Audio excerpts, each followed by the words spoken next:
Anglai News ki numidangi pau minyeng tabiriba pumnamaku Roma ilangbamna ikokno na kurumjari. Kuki miyamna taliba demand ahongba khak leiroi Paulin Lan Haukip and Birena State Minister famdagi resign tawkhrabasu Anouba State Minister ama chilaklabasu Kuki zo miyangi political aspiration ama oiriba separate administration na draga legislature yawba union territory ahongba leiti haina Saikot Kendragi MLA Paulin Lan Haukip na HAIKHRE wafam asi MLA Paulin Lan Haukip ki extra thagalapa post ama da phongdorakpani post asina makata na hai Chief Minister N Birena PHAM THADOKKIBA asi nakal ani gi marakta wari sanaba yabagi ahanba khongthang oyani adubu kuki miyamna taliba demandi ahongba khak leiri hairi.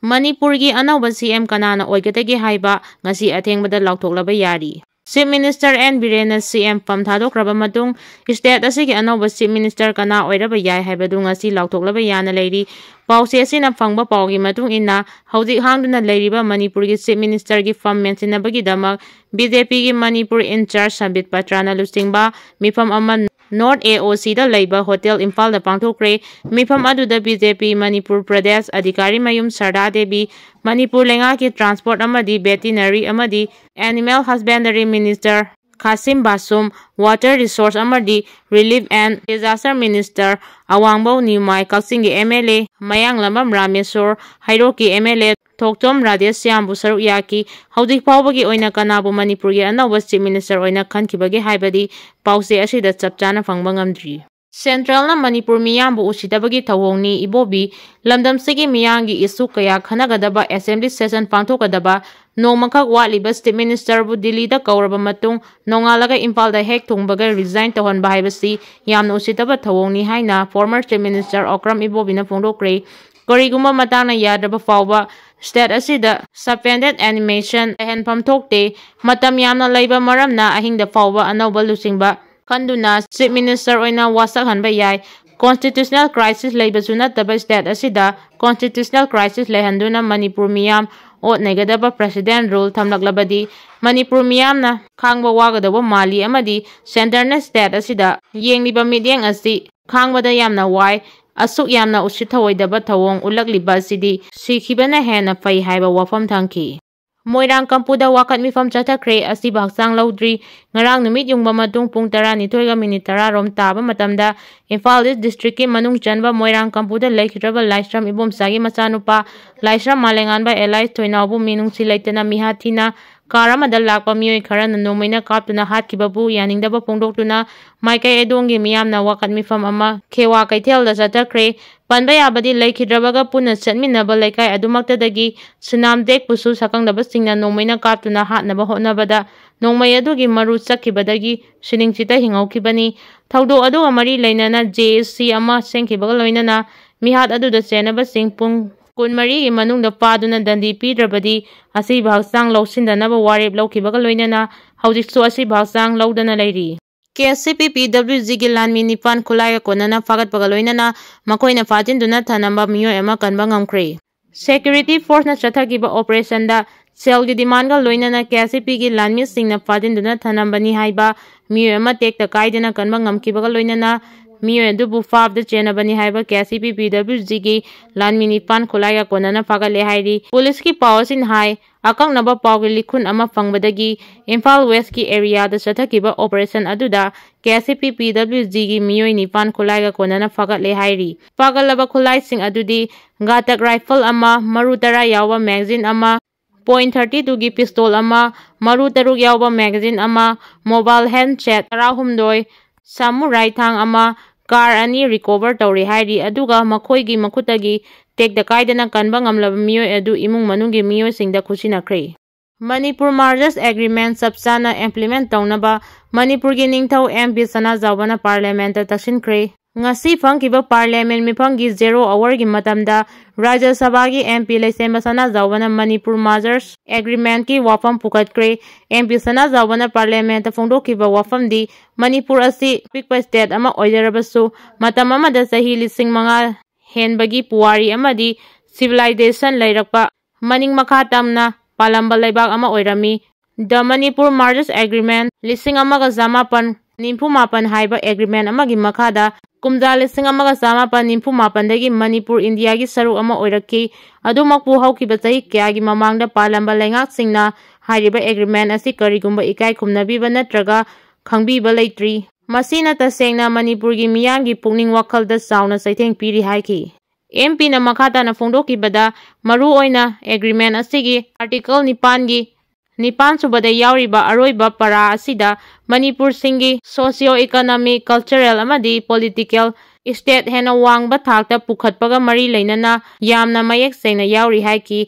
MP na मखातारादुना हाइरिबा article असिगी अरोइबा पेरादा India लेंगांगना मणिपुर सिंगबु तोंगान तोंगानबा public service सिंगी थबक पीनबा चानबा थौरांग सिंग लौखटकनी अमदी अतै लम कयादसु याहनबा पुनिंग थवटकनी लोइनना तोंगान तोंगानबा मखलगी लो सिंग कस्टम अमदी मणिपुर मियांगी सोशल इकोनॉमिक अमसुंग रिलीजन ngak सेंदुना थमगनी हाइना पल्ली अदुबु ngasi फावबा हाइरिबा एग्रीमेंट असिदा यावरिबा वारोल सिंग असिगा मरी लेनबा मतिक जाबा थौरांग सिंग नत्रगा सेफगार्ड सिंग पीदुना स्टेट असिबु ngak सेनबा मतिक जाबा थौरांग अमा फावबा लौखटपा लेट्री मरम असिना मणिपुरगी सोशियो इकोनॉमिक कल्चरल अमदी पॉलिटिकल स्टेट हेना फगत हनबा मतिक जाबा थौरांग सिंग अमदी मथौ ताबा खोंथांग सिंग लौखट पिनबा लोइनना मणिपुर मार्चेस एग्रीमेंट सबचाना इम्प्लीमेंट तौनबा हाउस की खुथांगदा मणिपुर की Ningthou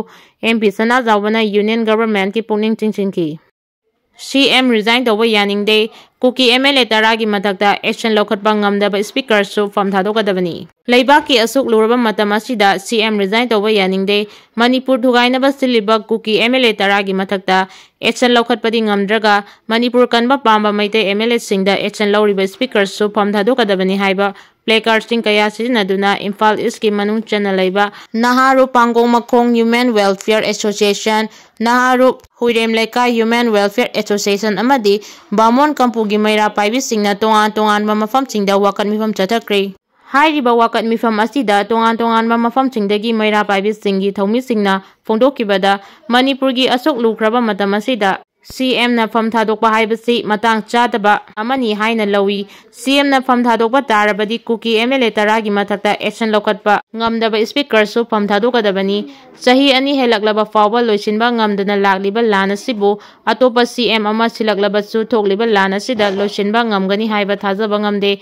thokliba lana si CM chillaga loisinba ngamgani haiba leiradi India lengang na miyamda sapchaba pakumpi gedabni haiki tongan ba mafam singda fangkiba wakat mifam aduda CM na resign tawba yaningde amadi khungak ba faba yaroi haibna singba kolau singlauki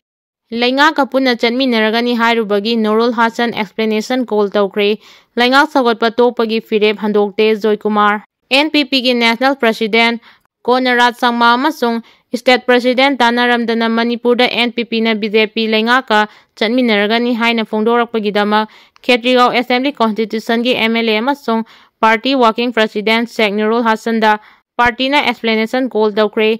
Haujingmaki oina NPP na BJP ga chanminabagi fireb lawba leitri haina party asigi state president Yumnam Joy Kumar na phongdokre MLA Sheikh Nurul Hasan na state president Y Joy Kumar na khudek piduna thakiba explanation call gi chirol aduda palliba wafamdi ngasi NE live ta thadokiba interview amada mahakna NPP state president ni haina saktak pagaloina NBR na PHAM thadokraba tungda NPP na Manipurda BJP lenga saganaba nauhauna na warip lauri haina phongdoki wafam asigi matangda party ki national president ka wari sanare mahaki maikai dagi di adugumba fireb amata lawba leite amasung ayaba yauduna political gi oiba statement amata pidanaba khangan ki haina phongdoki adumoinama party asina Manipurda ingthaba amasung mahusagi fibam handilaknaba honariba adugi wafam phongdokpagi ayaba pikibaga loinana state asida oiriba political gi fibam asi yenglaga fireb lawgani haibagi ayabadi pikiba leikhi haina phongdoragli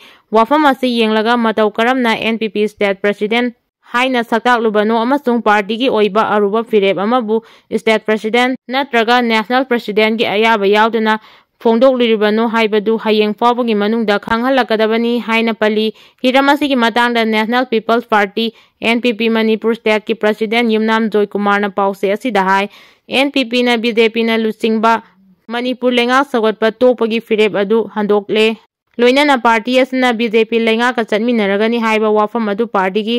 working president Sheikh Nurul Hasan gi aranba wafamni